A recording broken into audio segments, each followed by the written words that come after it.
Hello, welcome to our first video lecture. I am going to be lecturing from chapter 13 of your text on foreign policy. This is the last chapter in our unit on the executive branch. We will be wrapping up our textbook work with this chapter. Please make sure you read it, take good thorough notes on it for yourself so that you understand everything in the chapter. I will be happy to answer any questions you might have during our Skype session on Thursday. Please be sure to check your emails daily for any new information during this time of remote learning. I hope that this finds you well. I know that this is a challenging time for everyone. This is a very different way for doing education and for you in learning. Please know that I understand that and I'm here to help. But with God's help, we will get through this. Also, one quick note, I do want us to finish our devotional book, The Purpose-Driven Life. So I will be sending out some information on how we will proceed with that in the future. Be looking for that email. Let's begin. Foreign policy. Let's start by defining foreign policy. Foreign policy is the United States plan for achieving its objectives in its interaction with other nations.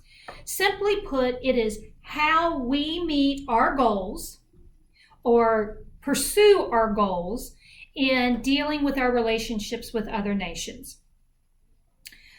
We have some basic foreign policy goals. The first is national security. Second, alliance security. Third, international stability. And fourth, economic development. I'll say those again. There are four basic foreign policy goals: national security, alliance security, international stability, and economic development. Throughout our history, our goals have remained primarily the same. The way we go about achieving those goals has changed throughout time, however.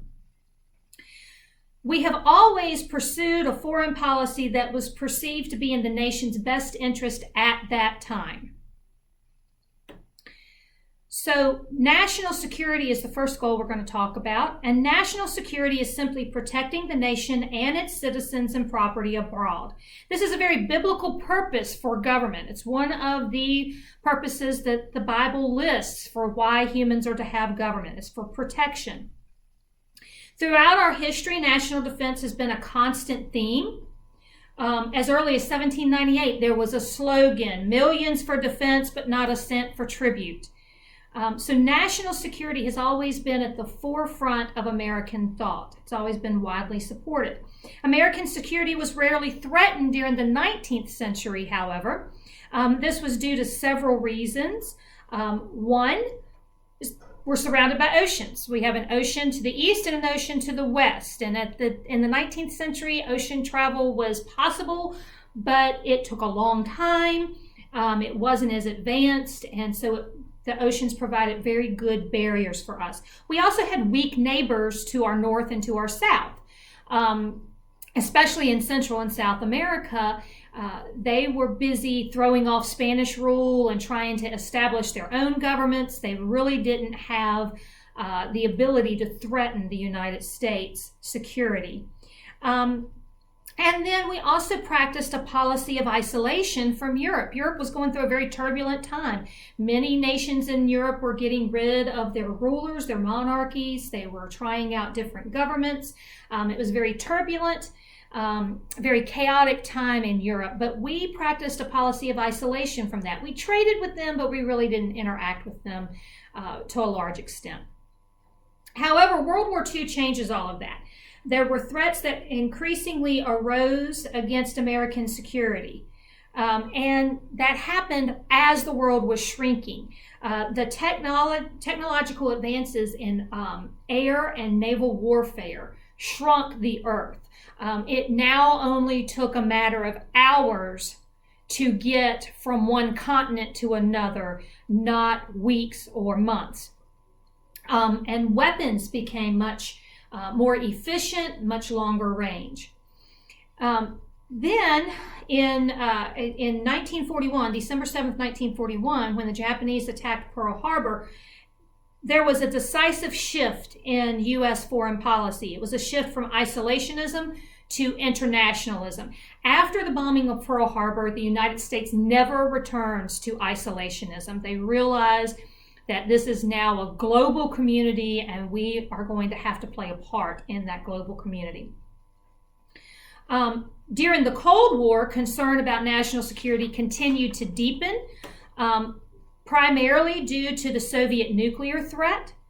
In order to maintain peace, the United States maintained a very large peacetime military force. We also sought to ease tensions diplomatically. So we tried to talk things out. And then we did engage in some limited wars in Korea, Vietnam, and Central America. And each one of those was to stem the spread of communism. There was this idea of the domino theory, which said once communism got into an area, if it was allowed to stay in that country, then the countries surrounding it would eventually fall to communism. And we didn't want that to spread. So we fought kind of pseudo wars or limited wars, police actions in areas where communism was trying to spread. Our second foreign policy goal that we're going to talk about is alliance security.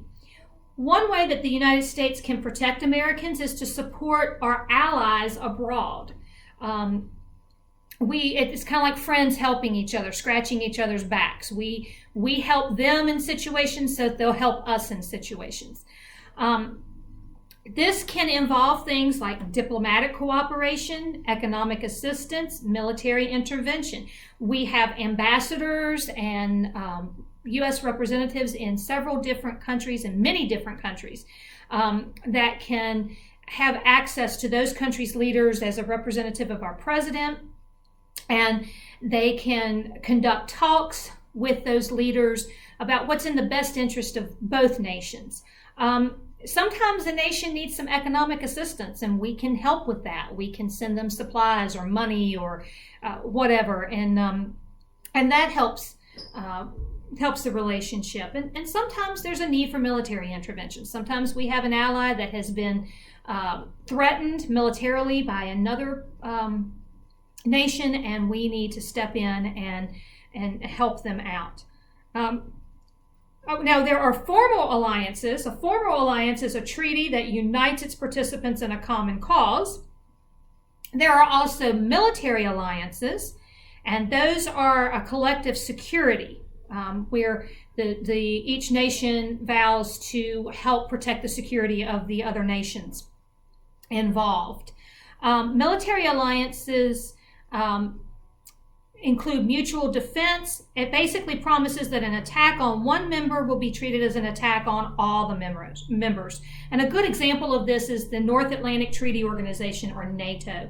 NATO was a response to the Soviet Union and its satellite states after World War II and during the Cold War. But NATO still remains to this day to be a significant part of U.S. foreign policy. It has grown past its original goal of keeping the Soviet Union at bay, but is still very important. Our third basic goal in foreign policy is international stability. If we encourage international stability, that's in everybody's best interest. The more stable the world is, the less military action there is, the less economic volatility there is. So it's in everybody's best interest to have international stability. The U.S. actually usually or oftentimes takes the lead in trying to end a war or the threat of war, and we try and do this through diplomatic means, where we send messages. Sometimes our president talks to their leader, or our ambassadors talk, but we try and negotiate some sort of diplomatic resolution to the problem so that the military forces do not have to be used.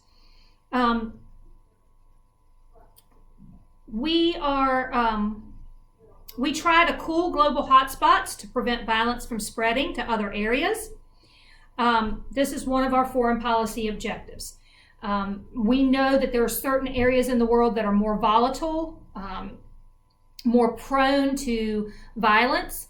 And so we keep an eye on those hot spots. And when it looks like one is starting to flare up, we try to get it cooled down as quick as possible, because we know if the violence starts there, it very potentially will spread to other areas, and we don't want that to happen. The United States also promotes international stability through direct diplomacy.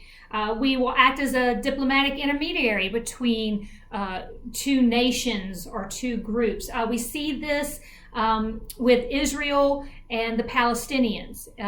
We sometimes offer our services as an intermediary between Pakistan and India. Nations or groups of people that just seem to rub each other the wrong way. And when they get in the room together and try and talk things out, it just does not go well. Sometimes they need that third party, and the United States will act through diplomacy to be that. We also work with international organizations like the United Nations, so that, again, hostilities can be avoided, problems can be worked out. This is a very biblical thing to do. The United States is trying to be a peacemaker in these particular instances, and the Bible tells us that peacemakers are blessed. Blessed are the peacemakers. The Christian diplomat has to remember that. The diplomat's efforts can provide relief for many people, and in some cases it can allow new openings for the gospel. So by being diplomatic in how we deal with things, by not rushing to judgment or becoming very angry or losing our temper, we can help bring peace and maybe even open new avenues for the gospel. Our fourth and final goal of foreign policy is economic development. Economic development. U.S. goals are to stimulate economic development in third world countries, because that helps them to develop into markets necessary for capitalist economies. Capitalist economies tend to breed political freedom. So private trade and investment abroad have stimulated most foreign economic development. But the U.S. government has given direct aid to countries stricken by war, famine, and natural disasters. They do this to help encourage that economic growth. If you look around the world, those countries that have a more capitalistic economy, capitalist-based economy, tend to be the freer nations. There's more political involvement, they're more stable, and the people have more individual freedoms. And so those are the kinds of things that the United States is trying to encourage, and they try to do this sometimes by giving economic aid to nations that have suffered some sort of famine or natural disaster, or have recently been engaged in a war. Relief is usually given in the form of American goods. Most of the time we're not sending direct money, we're sending goods. Sometimes it is money, but we try to send more goods than money. For example, the Marshall Plan after World War II supplied billions of dollars to Western Europe to rebuild shattered economies and bolster democracy. And that's millions of dollars in money and goods. Remember, World War II was almost completely fought overseas. Very few battles happened on American soil. You had the bombing of Pearl Harbor. There were a few things up towards Alaska, a few things in some of our remote islands, but nothing on mainland, the mainland continent of the United States. And so we were in a much better position to help the other nations who were devastated by the war. Their infrastructure was destroyed. Their businesses were destroyed. Homes were destroyed. They needed to be rebuilt, and they needed to be rebuilt quickly. So the United States was able to help do that because we weren't having to rebuild at home. And that's what the Marshall Plan did. This illustrates the goal of American economic aid, which is to build self-sustaining economies rather than encouraging dependence on American dollars. The goal anytime we give financial aid is not to make a country dependent on us. It's to give them a hand up, to help them get their economy going so they can be independent. All right, let's change gears here for a minute and let's talk about foreign policy over the years. From the beginning of our nation, 1790-ish, when the Constitution was ratified and first put into place, through the present time. Because the way that we have approached foreign policy has changed. Those four basic goals are the same, but how we've tried to achieve them and which ones have taken priority have changed over time. So let's look at the changes in foreign policy. The first time period that we're going to look at is 1790 to 1890, and this is a period of isolation. The dominant theme of foreign policy during this time frame, this 100 years, 1790 to 1890, was isolationism. It was first formulated during President Washington's administration. He had Hamilton, who was supporting us having strong ties with Britain. And then you had Thomas Jefferson, who was advocating for us to have strong ties with France. The problem with that was that France and Britain were constantly fighting with each other. And if we had strong ties with one or the other, we would get possibly drawn into their battles. And Washington said, no, we're not going to do that. We're actually going to stay out of all that. And actually, in Washington's farewell address, there's two things he warned the American people about. He said, don't engage in political parties and don't engage in foreign conflicts. Stay out of foreign entanglements. Washington was a very wise man. And for 100 years, his advice worked pretty well. Unfortunately, or fortunately, there were changes in the world that, especially in technology, and a lot of those have been good, but unfortunately for the isolationist policy, it's no longer practical. America's 19th century policy of isolation can best be described as America's efforts to preserve its independence while building itself with continental expansion. During this 100 years, we were a baby nation. We were trying to grow up. We were trying to figure out what our government needed to look like, what the United States even was. We were trying to expand across the continent. We were very much involved and occupied with domestic matters. We really didn't have time to engage in international matters.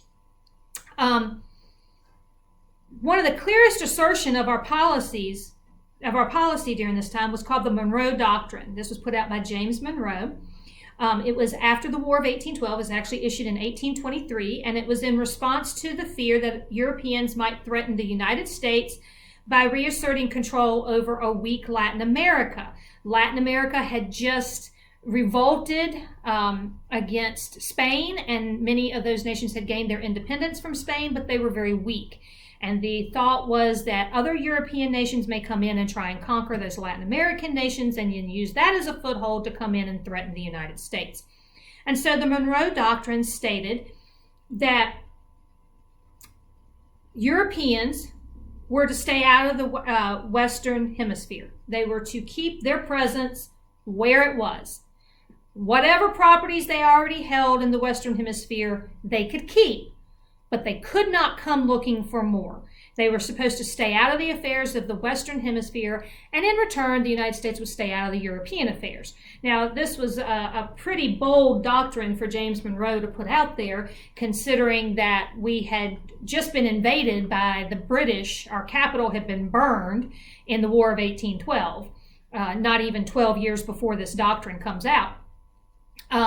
But Europe was so preoccupied with other things that they really never challenged it during the 19th century. Now, later on, in 1962 and in the 1980s, the Monroe Doctrine is used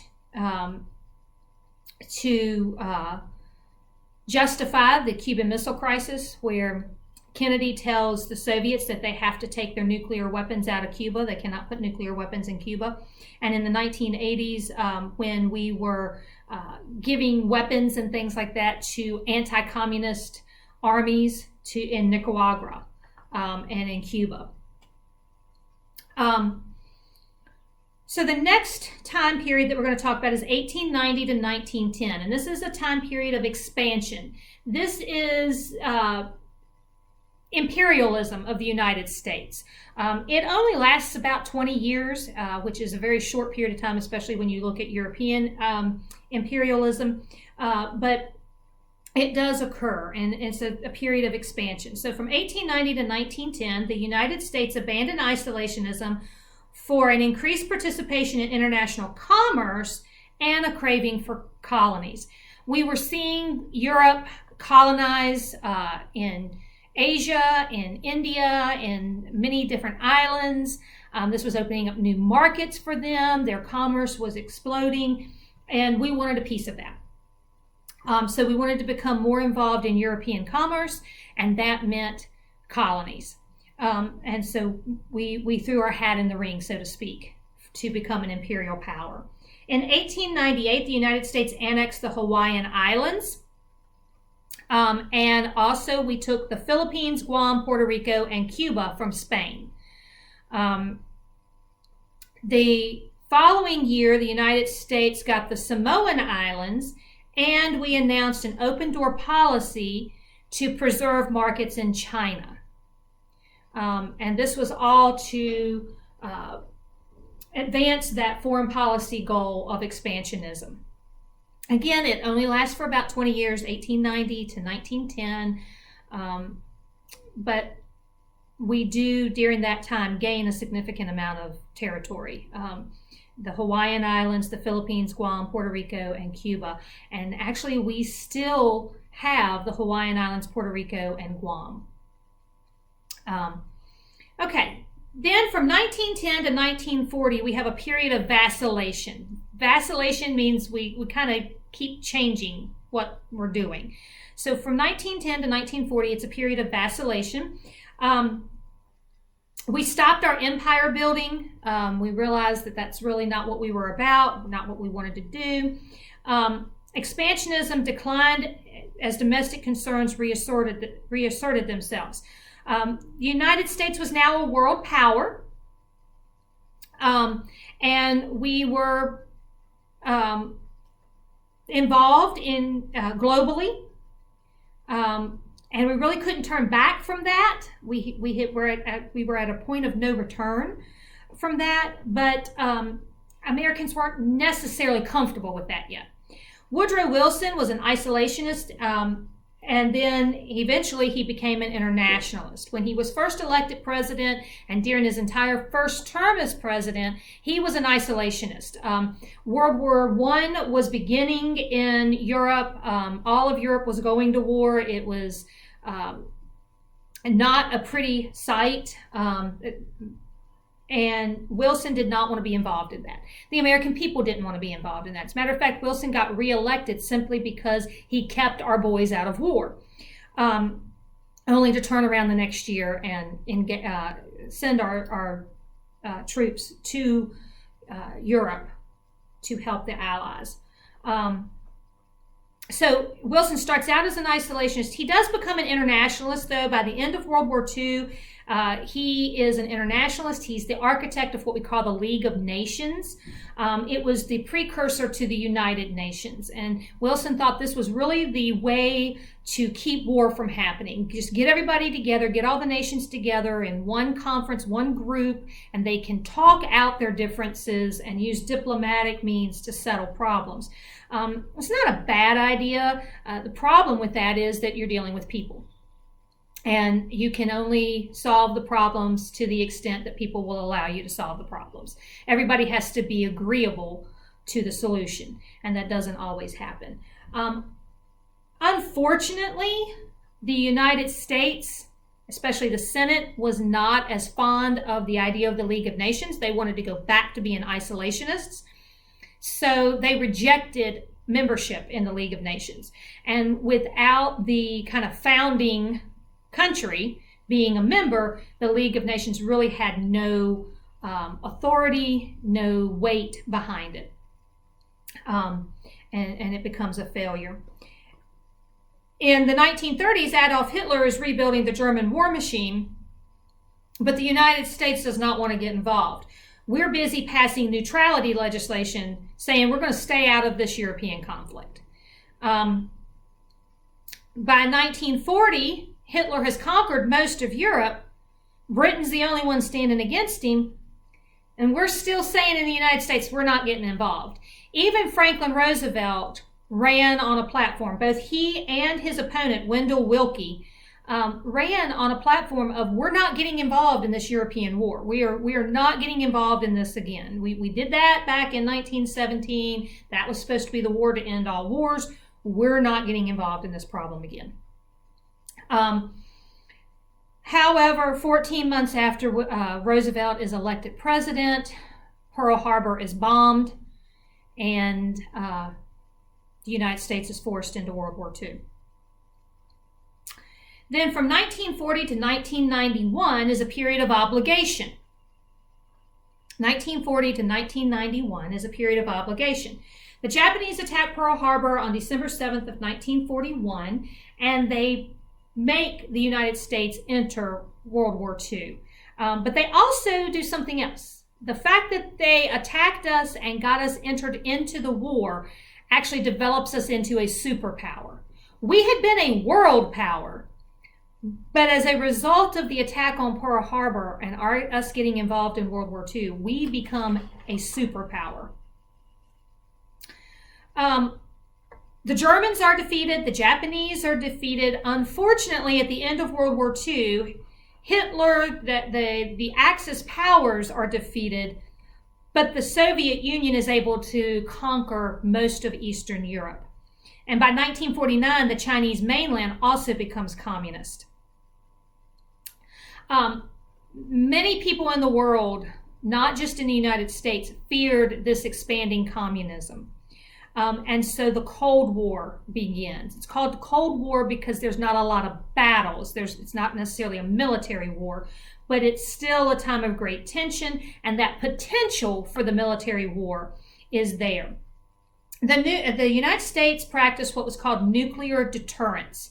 Nuclear deterrence discouraged Soviet aggression by building a nuclear arsenal so large that the Soviets faced massive retaliation if they attacked the United States or its allies. In other words, we were going to make an arsenal so devastating and so large that it would scare the Soviet Union out of any ideas of ever attacking us, because the retaliation they would receive would be so devastating it would destroy them as well. The Russians responded by the Russians responded by beginning their own nuclear buildup, and this became the two countries started following a plan called MAD, Mutually Assured Destruction.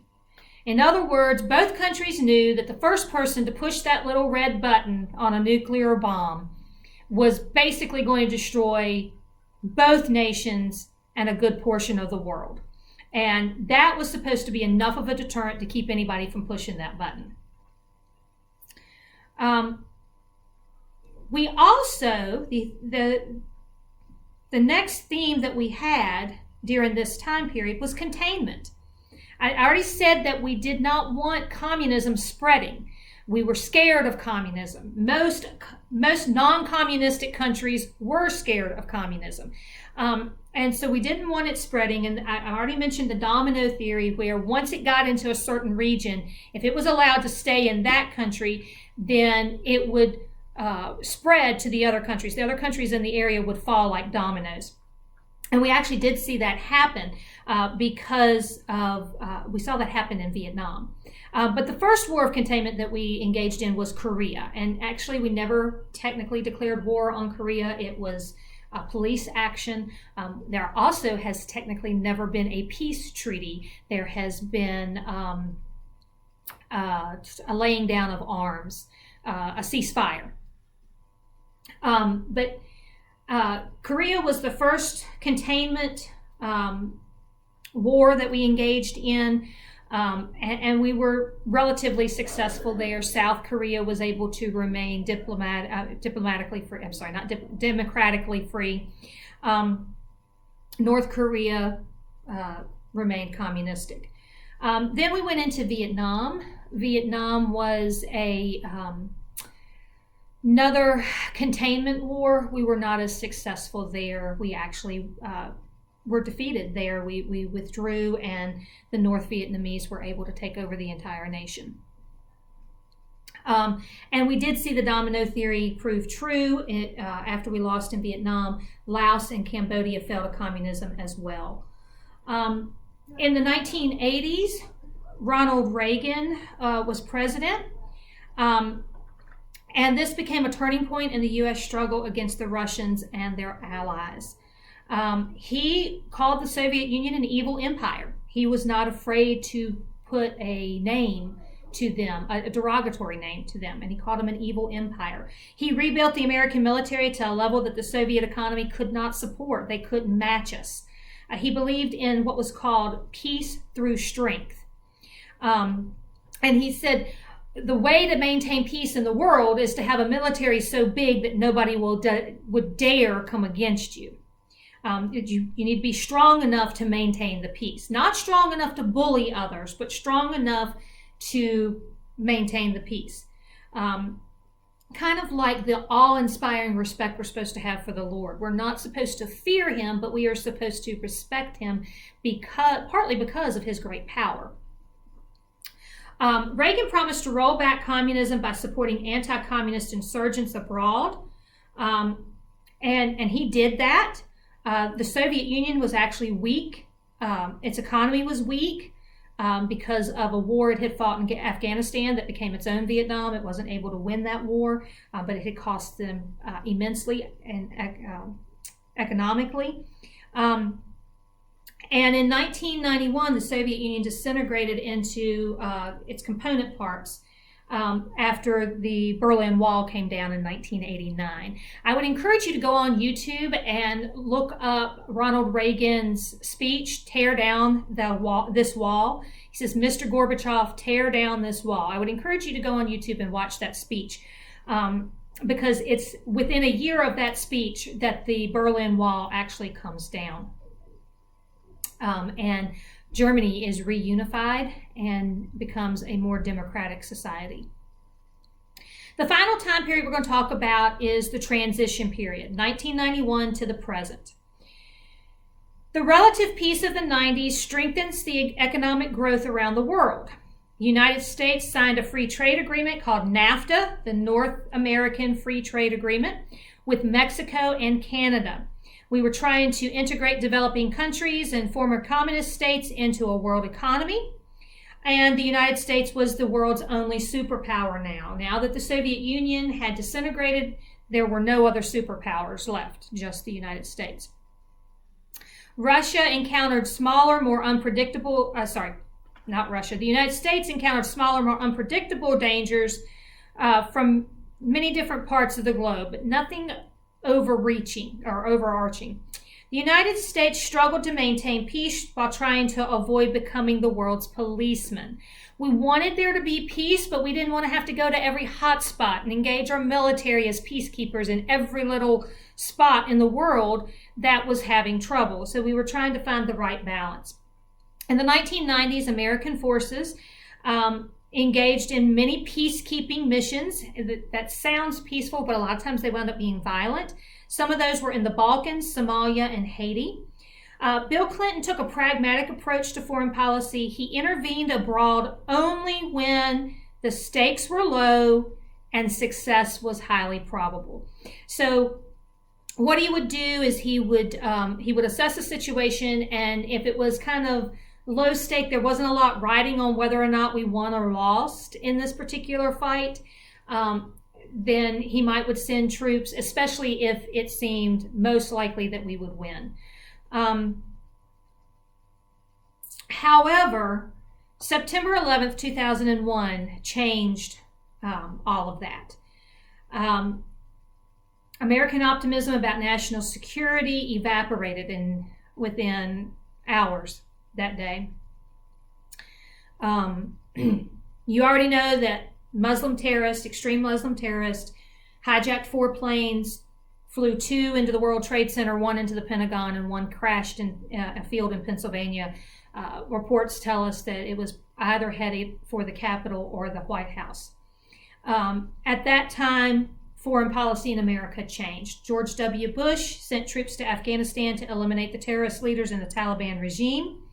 And he continued a policy of preemptive action in 2003 by going into Iraq because of their support of terrorism, and we removed Saddam Hussein from power. During the second decade of the 21st century, which is what we're in now or heading into now, protecting the United States from foreign threats is very complicated. It's always been complicated, and it still is. Attempts to counter terrorism on a large scale make us ask questions about where is the balance between national security and individual liberty, especially at home. How do we balance the need to be secure with our freedoms? And these are questions that we are grappling with when trying to deal with foreign policy. Excuse me for just a moment.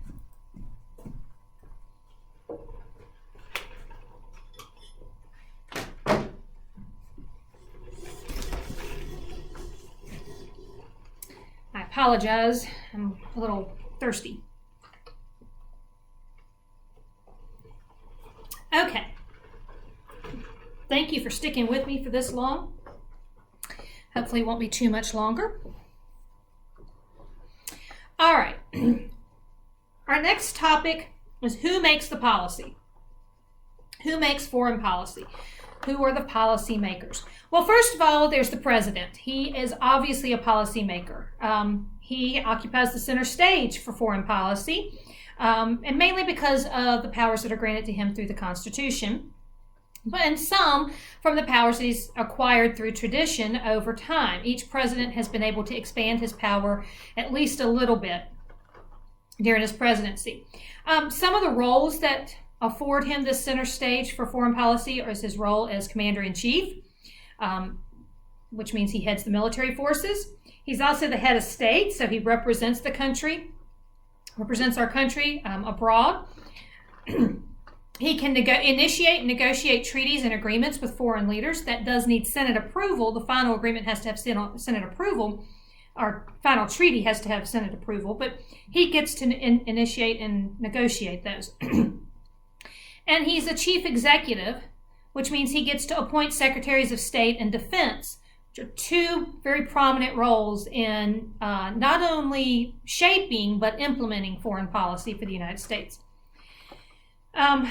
Presidential personalities and interests have shaped foreign policy. For example, Theodore Roosevelt greatly expanded the powers of the president, especially regarding foreign policy, during his presidency. For an example of that is Roosevelt sent the American Navy, the Great White Fleet, around the world. Some congressmen said that they weren't in agreement with that, and they said that they were going to do away with the funding. And Roosevelt replied by saying, very well, the existing appropriations will carry the Navy halfway around the world, and if Congress chooses to leave it on the other side, all right. So Roosevelt's personality was very bold. Teddy Roosevelt's personality was very bold, very strong, and he liked to get his way. And so his personality shaped his foreign policy. He was going to do what he thought he needed to do. Now, the executive office is made up of several different departments that also play a role in foreign policy. These are advisors that help the president in making decisions, and then also these people can help implement the foreign policy once the decisions have been made. The first one we're going to talk about is the National Security Council, or the NSC. This group supplies information and guidance for the president. And law dictates who is on this council. The president, the vice president, the secretaries of state and defense must be on that council. The National Security Advisor, who is the director of the National Security Council, and the Treasury Secretary can also be on this council, and usually are on this council. The White House Chief of Staff usually attends these meetings as well. Any of the following people can also be invited to be on the council. to give advice. The chairman of the Joint Chiefs of Staff, the director of Central Intelligence Agency, the director of the Office of National Drug Control Policy, the counsel to the president, which is a lawyer, the attorney general, the director of the Office of Management and Budget, and the assistant to the president for economic policy. Any or all of those can be invited to a council meeting to give input, advice, that kind of thing. The president does receive national security briefings every single day. When there are times of international tension, the National Security Advisor and other close advisors, like the Chief of Staff, form a crisis management team. So they will constantly monitor the situation to make the president aware immediately of any issues. The next department we're going to look at is the State Department. The Department of State is the oldest and most prestigious in the cabinet. It's one of the first 4 cabinet offices created, and the first Secretary of State was Thomas Jefferson. The Secretary of State oversees over 30,000 employees. Some of them spend their time in foreign service, maintaining diplomatic relations in more than 180 countries. We have embassies. The State Department is over the embassies. Embassies are government offices or residences that are located in foreign capitals. Each embassy is headed by an ambassador who acts as the president's personal representative. Ambassadors are appointed by the president and confirmed by the Senate. Foreign service experience is usually required to be an ambassador. However, some ambassadors' posts are given purely as political favors. Generally, that is done in the less prestigious countries or cases. You're not going to put somebody in an ambassador's position for political reasons in a hotbed area. You want somebody who's got experience and knows how to deal with things. The ambassador's responsibility is to keep U.S. administration informed about what's going on in that country, and to protect the Americans and American interests there. Now, there's also offices called consulates. Consulates are located in foreign ports or overseas trade centers, not necessarily in the capitals. They will have a consul who heads it up. It is still considered United States property. And this office will it will encourage commercial contacts between the U.S. and the host country. It also offers legal assistance to Americans traveling there, immigration advice, and issues passports. The next department we're going to look at is the Department of Defense. And the Department of Defense is headed by the Secretary of Defense. This department has the largest segment of the national government. It was formed in 1947 when the Department of War and the Department of Navy were combined. The Department of War was one of the original first 4 cabinet positions as well, and the first Secretary of War was Henry Knox, if you will remember from history last year. There are 3 major levels in the Defense Department's organization. There's a congressional act that created the department, and it orders that the Secretary of Defense be a civilian who has not served in active military duty for at least 10 years. This is done because of the founders' belief and the principle that's written into our Constitution that the military should always be under the control of the civilian population. James Madison wrote in Federalist Paper number 41 that the realities of greed and aggression make security against foreign danger a necessity. He said that the demands of both a free society and national security are balanced by establishing a military force that can be checked at several points by civilian authority. So this is the principle that we're talking about. This is why the Secretary of Defense cannot be an active duty military person and cannot have served as an active duty military person for 10 years, until after 10 years. The Secretary of Defense is assisted by civilians who work at the Pentagon. This is located in Arlington, Virginia. This is where the Defense Department is actually located. This includes Secretaries of the Army, Navy, and Air Force, the Joint Chiefs of Staff, which are the top military officers, And they all help the Secretary of Defense shape defense policy and implement it. The Joint Chiefs of Staff are the highest ranking officers of the Army, Navy, Air Force, and Marines. They are presidential appointees subject to Senate confirmation. Being put in this position is not based on seniority. They serve as military advisors. They do not have authority over the other military branches. We do have several military branches. You have the Army, Navy, and Air Force. Those are the specific branches. The Marines are under the Navy. Don't tell them that, but they are. That's why there's not a Secretary of the Marines. It's the Secretary of the Navy is over the Navy and the Marines.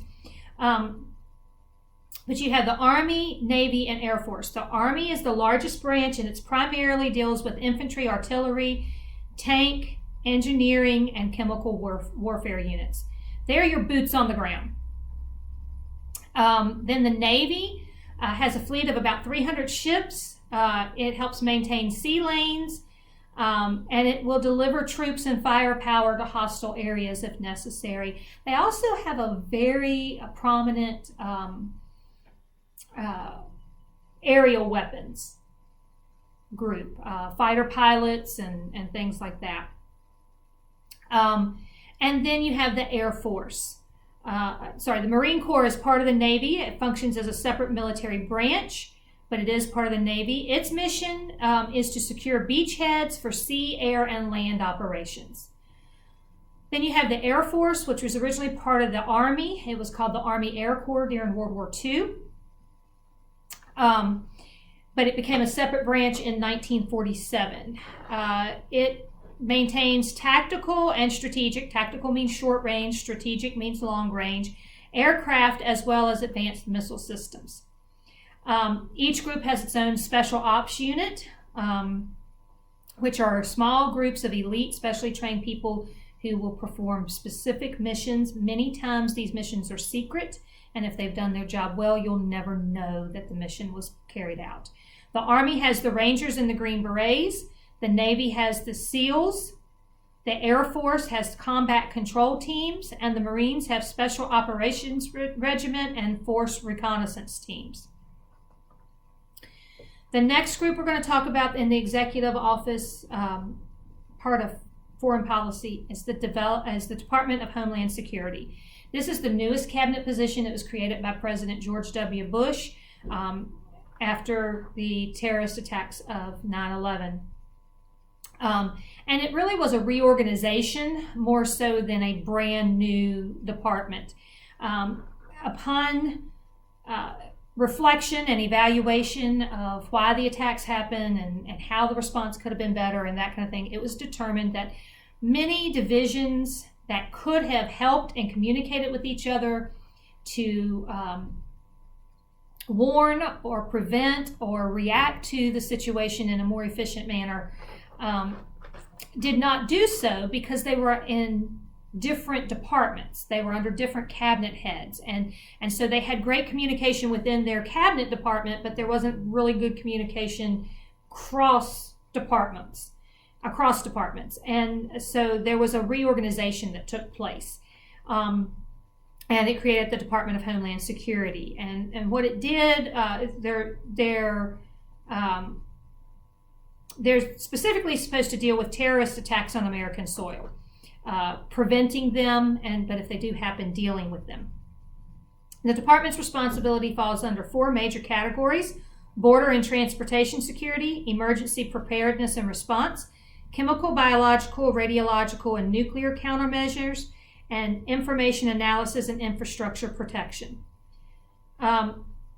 So some of the older government agencies that were moved under the Department of Homeland Security were the Coast Guard, the Secret Service, FEMA, or the Federal Emergency Management Agency, and part of the Immigration and Naturalization Services, or INS.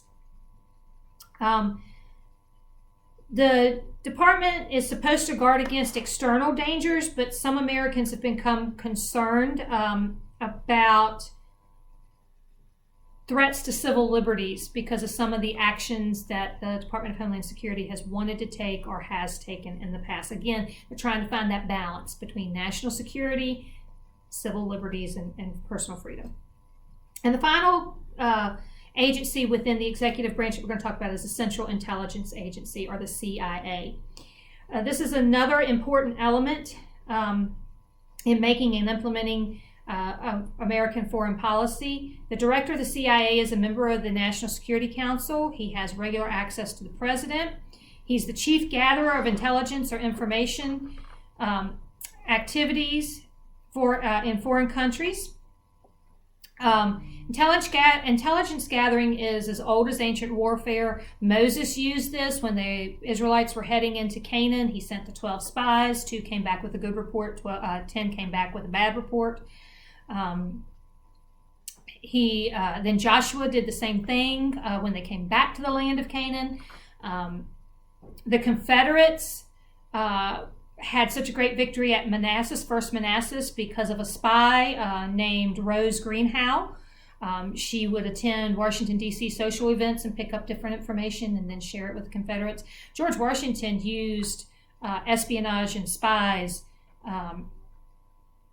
in the Revolutionary War, and he was very good at it. I highly recommend a book called Washington's Secret Six. It talks about just one spy ring that Washington used in the Revolutionary War. And to be honest with you, I'm not sure we would have won the Revolutionary War had we not had those spies. Other players in foreign policy are Congress and the media, and I'm just going to touch on those really quickly. Congress doesn't have as big of a role in foreign policy, but it does have a role. The president's power is shared with Congress, not equally, but Congress does have a say in it, especially because of the power of the purse. They have the power over the money. House of Representatives is where all revenue bills have to begin, and so how the money is going to be spent is certainly going to influence foreign policy. The Senate is constitutionally empowered to approve treaties by a 2/3 vote. So even though the president negotiates treaties, the Senate has to approve it. And just 1/3 of the senators not liking a treaty can nullify a treaty. And as I said, the House of Representatives has the power of the purse. Now, there are some things that the president can do. There are some agreements that he can make that can have almost the same standing as a treaty, but not have to be ratified by the Senate, and we'll talk about those a little bit later. Congress has the power to declare war, not the president, so that certainly plays into foreign policy. Presidents have been able to go into military actions without a congressional declaration of war, but Congress has never declared war without the approval of the president. Finally, the role of the media. The media can have a major role in foreign policy. Its ability to provide world news, commentary, and analysis almost instantaneously is powerful because it shapes public opinion, and that can help shape foreign policy. The ability to shape this public opinion can make the government more responsible, but it can also mislead the public by what the media decides to report or how they decide to report it. And sometimes the media can even create events. We've seen this time and time again. There was an issue in the Vietnam War was the first war that people saw on TV. The media was allowed to be embedded with the troops, and they showed the dead bodies, and they didn't have access to the North Vietnamese to see the atrocities that they were committing, and so they would focus on the South Vietnamese, and when the South Vietnamese would do something that Americans would think was not good or atrocious, the media would report it. And there are even times where the media created events.